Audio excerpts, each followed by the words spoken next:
अस्सलाम वालेकुम viewers, welcome to students platform. Viewers, आज हम करेंगे एसओसी 401 के लेसन नंबर 14 को।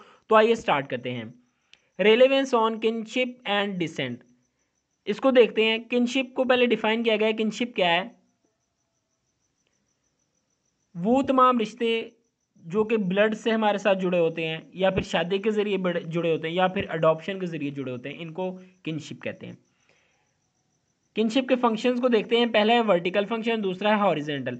वर्टिकल फंक्शन जो है शिफ्ट होता है जनरेशन टू जनरेशन, मतलब दादा से बाप में, बाप से बेटे में, आगे नस्ल दर नस्ल चलता है ये। और जो हॉरिजेंटल फंक्शन होता है वो मतलब कि एक ही सोसाइटी के रिलेशन थ्रू मैरिज, शादी के जरिए जो रिलेशन बनता है विद इन द जनरेशन, एक ही जनरेशन में।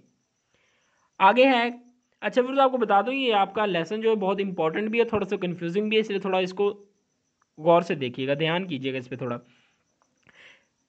Cultural rules regarding kinship.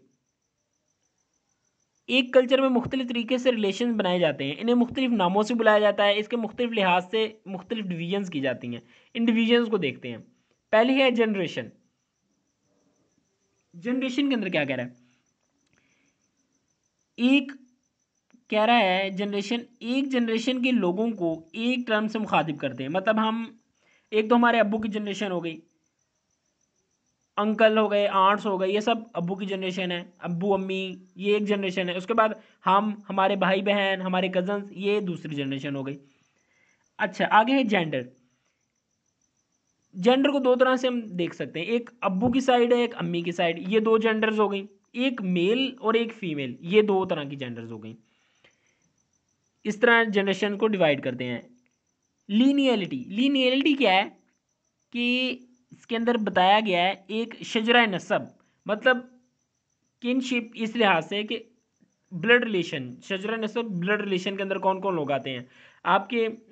एक नेटवर्क होता है, बाप आगे उसका बाप, फिर उसका बाप, फिर उसका बाप, ये इसी तरह चलता जाता है। लीनियलिटी इसको कहते हैं। और कॉन्सिग्यूनियलिटी, इसको देखते हैं। कौन से ये वर्ड प्रोनाउंस करना है, देख लें किस तरह करें। कॉन्सिग्यूनियलिटी, सॉरी, माइंड ना कीजिएगा इस चीज़ को, आपको जैसे ठीक लगता है पढ़ लें आप। अच्छा खैर, ये जो भी है इसको डिफाइन करते हैं कि other than blood relation linked with blood marriage, मतलब रिलेटिव्स मैरिज के थ्रू जो रिलेशन बनता है ना, उसको हम कहते हैं कॉन्सिग्यूनियलिटी। मतलब सास, ससुर, साला, साली, ये सब इसके अंदर शामिल है। रिलेटिव एज क्या है? रिलेटिव एज ये कि division at the basis of age. अब्बू से बड़े भाई को हम ताया कहेंगे, अब्बू से छोटे भाई को हम चाचू कहेंगे। ये एग्जांपल लिखी हुई है आपके सामने। आगे है जेंडर ऑफ कनेक्टिंग रिलेटिव।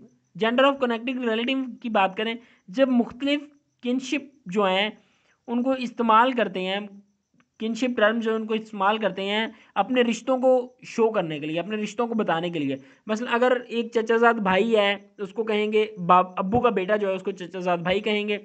ताया अब्बू, आगे अब्बू के भाई का बेटा चचाजाद भाई, बड़े भाई का बेटा है तो उसको तायाजाद भाई कहेंगे। मतलब डायरेक्ट कज़न कहेंगे तो इससे नहीं पता चलेगा ये अम्मी की साइड से है या अब्बू की साइड से। लेकिन अगर चचाजाद भाई या तायाजाद भाई कहेंगे तो पता चलेगा कि अब्बू की साइड से है। आगे है सोशल कंडीशंस, मतलब ये कि मैरिड भाई को कुछ और कहा जाता है, अनमैरिड भाई को कुछ और कहा जाता है। ये हमारे यहाँ, हमारे सोसाइटी में ये नहीं है।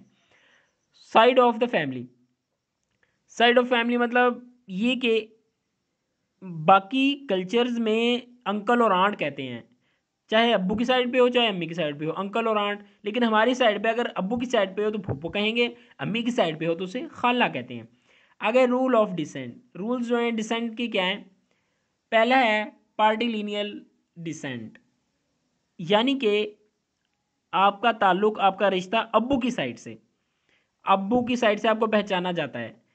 दूसरा है मैट्रीलिनियल, यानी कि माँ की साइड किससे आपकी क्या पहचान है। आगे एम्बिलिनियल, एम्बिलिनियल मतलब दोनों साइडों से, अब्बू की साइड से भी हो सकती है और अम्मी की साइड से भी हो सकती है। आगे दोबारा ये वर्ड आ गया कॉन्सिगेनुअल एंड वर्सेस एफिनल किन। पहली जो मतलब कि जो शादी के करने के बाद जो आपके साथ रिलेशन में आते हैं ना, उन लोगों की बात कर रहे हैं। जो एफिनल है मतलब जो कि आपके ब्लड रिलेशन होते हैं, बहन भाई माँ बाप। आगे आखिरी टॉपिक इसका है comparing descent groups. Descent group क्या है? मतलब हमारे यहाँ ज़्यादातर वालिद के रिश्तों को माँ के रिश्तों से ज़्यादा अहमियत दी जाती है, लेकिन कुछ सोसाइटीज़ में ऐसा भी होता है कि माँ के रिश्तों को वालिद के रिश्तों से ज़्यादा अहमियत दी जाती है। तो व्यूअर्स, ये आपका आज का लेसन था। मैं उम्मीद करता हूँ कि आपको समझ आ गई होगी। फिर भी अगर कोई कन्फ्यूजन है तो आप कमेंट कर सकते हैं मुझे। इंशाल्लाह ताला मैं आपकी कन्फ्यूजन दूर करने की पूरी कोशिश करूँगा। मिलते हैं नेक्स्ट लेक्चर में। Till then take care. अल्लाह हाफिज़।